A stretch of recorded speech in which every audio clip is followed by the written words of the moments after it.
3 août 1914. Les Allemands attaquent. Ils misent sur une victoire fulgurante, une guerre courte. Leur plan, le plan Schlieffen, du nom du général allemand qui l'a conçu, consiste à passer à travers le Luxembourg et la Belgique avant que les Russes attaquent à l'Est et obligent les Allemands à se battre sur 2 fronts.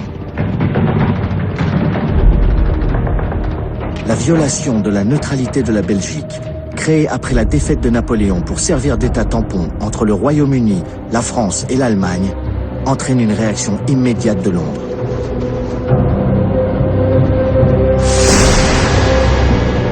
L'Angleterre déclare la guerre à l'Allemagne. Mais les Allemands sont confiants. L'armée allemande marche sur Paris. Même s'il a pris du retard, le plan Schlieffen est en passe de réussir. Le gouvernement français a quitté la capitale. Les Allemands ne sont plus qu'à 50 km de Paris. La victoire est proche. À l'ouest, sur 600 km de front, 7 armées allemandes, 2 millions d'hommes, envahissent la France. La première armée du général von Kluck franchit la Somme, un fleuve important pour la défense de la capitale.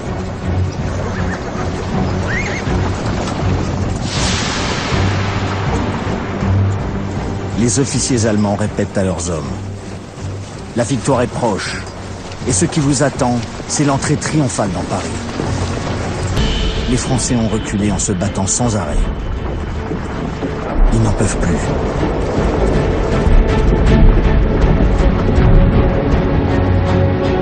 Il fait une chaleur épouvantable.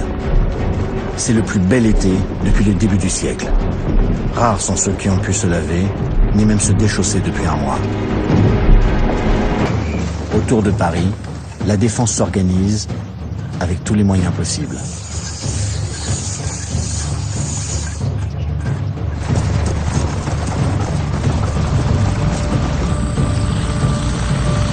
C'est alors que le 2 septembre 1914, des aviateurs français rentrent d'une reconnaissance au-dessus de l'ennemi. Ils ont repéré un changement de direction des Allemands. Au lieu de foncer sur Paris, les Allemands obliquent pour encercler l'armée française en s'exposant à une attaque des Français et des Anglais sur la Marne. Le commandant en chef français est le général Joseph Joffre, 62 ans. Il fait lire par tous ses officiers un ordre du jour à ses soldats qui montent au front le 6 septembre 1914.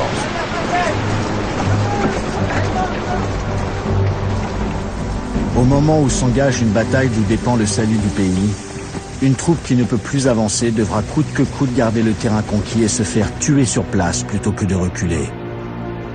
Aucune défaillance ne pourra être tolérée.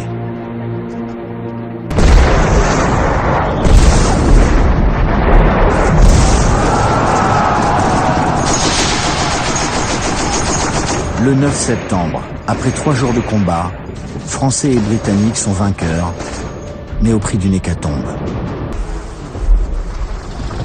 Les combats ont fait 200 000 tués ou blessés du côté français, autant du côté allemand. Français et Britanniques laissent échapper les Allemands vers le nord de la France dans une série de mouvements tournants appelés la course à la mer. Pendant ces 3 mois d'affrontement, d'autres unités allemandes achèvent leur conquête de la Belgique.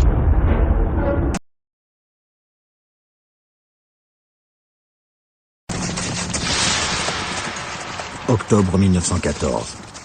Les Allemands, bien décidés à garder leur conquête, entreprennent de creuser ou de faire creuser par des civils un véritable réseau de fortifications dans la terre des Flandres, grasse et argileuse, qui retient l'eau.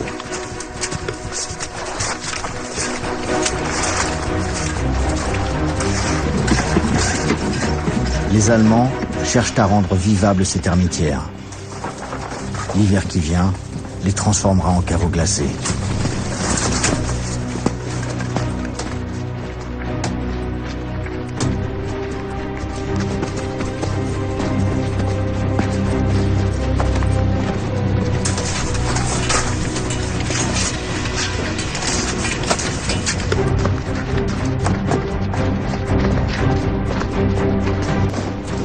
la guerre de mouvement fait place à la guerre de position.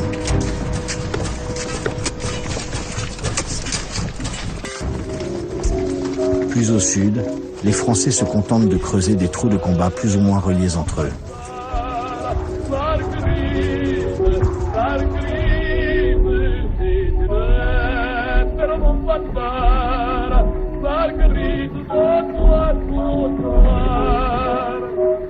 Le commandement n'envisage pas que les armées s'installent dans des tranchées organisées pour la défensive. Les hommes savent que leur chef ne pense qu'à l'offensive.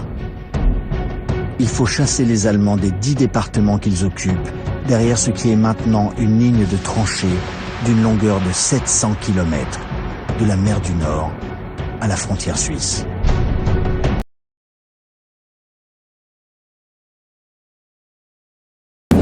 Trois ans déjà que la guerre a commencé.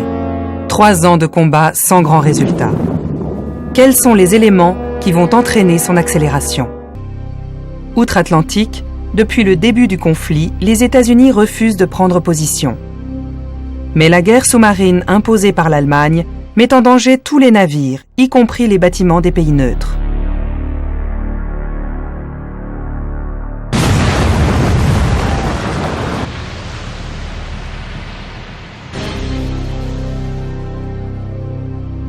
Le commerce extérieur américain est en péril.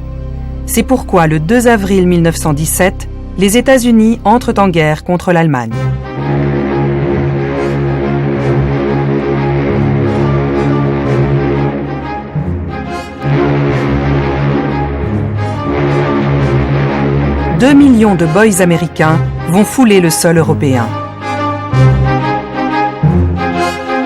En 1917, la Russie subit une grave crise de pouvoir.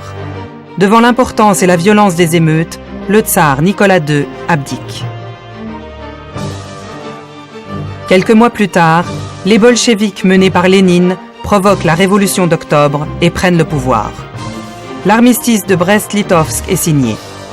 En décembre 1917, la Russie révolutionnaire sort du conflit.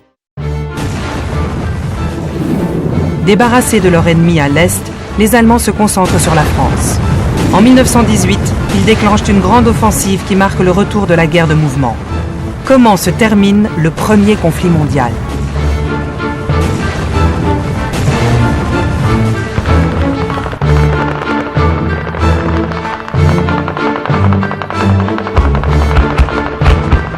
Bien que déstabilisées par les attaques violentes, les troupes franco-britanniques se ressaisissent et reprennent le dessus grâce notamment à l'arrivée de nouvelles armes, les chars et les avions.